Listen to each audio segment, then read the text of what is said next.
Bom dia, gente. Vamos para mais uma aula de geografia. Hoje nós vamos concluir o capítulo 14, o espaço socioeconômico do Centro-Sul. Nós vimos que neste capítulo nós apresentamos o espaço socioeconômico da região Centro-Sul, né, mostrando aí a dinamicidade, a diversidade da economia, da cultura, né, como também os recursos minerais, as fontes de energia da região, as perspectivas envolvendo o pré-sal, a energia eólica, né, e também mostrando posicionamento crítico em relação às desigualdades sociais que são verificadas nessa região economicamente privilegiada e valorizada, né, na diversidade cultural desse país. Então, nós vamos falar hoje da pecuária. A pecuária é aproximadamente 70% do rebanho bovino brasileiro concentra-se na região Centro-Sul. Então, há diversos centros de pesquisas estaduais e privados que desenvolvem projetos para a melhoria da genética dos rebanhos. As áreas mais importantes de criação de gado leiteiro são o sul de Minas Gerais, Goiás, São Paulo. E, recentemente, existem outras áreas que também vêm se destacando, como o sul de Goiás e o oeste paranaense. Então, cerca de 60% do rebanho de suínos está concentrado no Centro-Sul, especificamente no oeste de Santa Catarina, o estado que detém o maior rebanho, e onde se localizam empresas alimentícias que industrializam a carne suína, como a Perdigão e a Sadia. Na campanha gaúcha, nós também temos importantes criações bovinas, e desenvolve-se aí a criação de ovinos para a produção de lã e de carne. Então, metade do rebanho de ovinos do Brasil encontra-se na região do Rio Grande do Sul. Observando aí o mapa, nós podemos ver as principais atividades agropecuárias do Centro-Sul, né, sendo algumas associadas às atividades industriais. Então, aí nós temos soja, café, laranja, uva, cana-de-açúcar, pecuária leiteira, pecuária de corte, pecuária suína. E aí nós vamos para a indústria, que é o carro-chefe da economia. Nas duas últimas décadas, diversos estados e municípios atraíram investimentos industriais. Através de quê? Através de isenção de impostos e através de terrenos de graça e outras vantagens econômicas, fazendo com que a indústria se espalhasse um pouco mais pelo território brasileiro.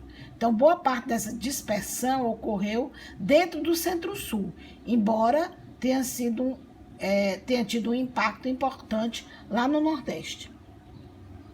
Então, o Centro-Sul ele é responsável por cerca de 85% do valor obtido com a produção industrial. Ou seja, ele centraliza boa parte da energia produzida no país. Maior produção e refino de petróleo e de geração de energia elétrica está no Centro-Sul. Então, existem estados da região com produção industrial relevante, como São Paulo, Minas Gerais, Rio de Janeiro, Paraná, Rio Grande do Sul e Santa Catarina. Então, nós temos aí a indústria automobilística de São Bernardo do Campo, né? Uma imagem de 2008. Então, uma das tentativas de elevar o fornecimento de energia e diversificar as fontes foi estabelecido através de um contrato de fornecimento de gás natural com a Bolívia. Então, houve mais construções, né, de gasoduto que se estendia da área de produção boliviana a diversos pontos de consumo do Brasil.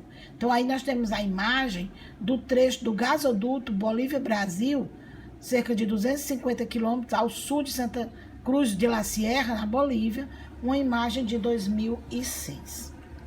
E os estados e a diversificação industrial. Então, nós vamos começar por São Paulo, né? Responde sozinho por cerca da metade da produção industrial do Centro-Sul. Existe uma região metropolitana, os centros próximos apresentam uma grande concentração industrial, amplamente diversificada, onde há presente quase todos os ramos industriais e muitas novas fábricas foram instaladas em locais mais distantes. E algumas fábricas saíram de São Paulo e se espalharam pelo interior do estado ou até para estados vizinhos. Então, nós temos aí o Instituto Técnico de Aeronáutica, o ITA, em São José dos Campos. Minas Gerais possui um parque industrial moderno e bastante diversificado. Na região metropolitana de Belo Horizonte, a produção é bastante diversificada. A ocorrência de minerais metálicos, determinante para a instalação de grandes empresas metalúrgicas e siderúrgicas que atuam no país, está na região de Minas Gerais, em Betim. Responde por mais da terça parte da extração mineral brasileira e cerca de 40% das siderúrgicas em operação que estão situadas nesse estado. O Triângulo Mineiro também é importante porque abriga um importante setor frigoríficos. Já o sul de Minas é onde aparecem as indústrias de laticínios. Então, nós temos aí a imagem da ordenha mecânica em Belo Horizonte, Minas Gerais. O Rio de Janeiro abriga 4 áreas industriais importantes. Duque de Caxias, situado na região metropolitana, onde abriga a refinaria de Petrobras, né? A região serrana sustenta a sua produção industrial em setores tradicionais, como os setores têxtil e alimentício. Além da importância da Companhia Siderúrgica Nacional, o Vale do Paraíba conta hoje com um parque industrial automobilístico, relativamente recente e com a presença de fábrica de caminhões. A Bacia de Campos, que possui cerca de 550 poços em exploração em pleno mar, é a responsável por mais de 80% da produção de petróleo do Brasil. E o Rio de Janeiro é o único estado que possui as usinas termonucleares, né, para a geração de energia elétrica. Outras regiões industriais do Centro-Sul. Nós temos outras áreas industriais que também merecem destaque, apesar de não apresentarem a mesma diversificação produtiva que os anteriores. Nós temos o Rio Grande do Sul, por exemplo, que tem 2 setores industriais bem de projeção nacional: a indústria de calçados e artigos de couro e a indústria de vinícola, típica das regiões serranas gaúchas. Além desses setores mais tradicionais, no estado gaúcho, a gente pode contar com a importante indústria mecânica e com o polo petroquímico do sul. No Paraná, possui excelentes infraestruturas energéticas para as atividades industriais, diversas usinas hidrelétricas, entre elas a famosa Itaipu. Refinaria Getúlio Vargas, também nessa região, para o fornecimento de combustíveis líquidos. Essa é uma das razões para a expansão da indústria mecânica e a instalação de outros setores mais modernos no estado. Destaca-se também a presença da indústria automobilística em São José dos Pinhais, na região da Grande Curitiba. Então, nós temos aí a fábrica de veículos da Renault em São José dos Pinhais, no Paraná. Santa Catarina. A maior concentração industrial está na região metropolitana do Vale do Itajaí. Apesar da relativa diversificação industrial dessas áreas industriais, há o domínio do setor têxtil. O oeste catarinense é tradicional na industrialização de carne suína e de aves. No Vale do Rio Tubarão, desenvolve-se aí a indústria de cerâmica para revestimento de construção, onde se encontra a mais importante extração de carvão mineral no Brasil. Então, Santa Catarina e Rio Grande do Sul são responsáveis por quase toda a produção de carvão mineral que existe no Brasil. Goiás, grandes investimentos industriais, setor frigoríficos e outras atividades de beneficiamentos agropecuários transformam o município de Rio Verde num grande polo de agronegócio no Brasil. E nas últimas décadas foi contemplado com a instalação de inúmeras usinas de álcool e do setor automobilístico. Espírito Santo, uma indústria alimentícia, maior produtor nacional de placas de aço, possui uma das maiores indústrias siderúrgicas do país, que é a Companhia Siderúrgica de Tubarão, e segundo maior produtor de petróleo, explorado tanto em terra como no mar.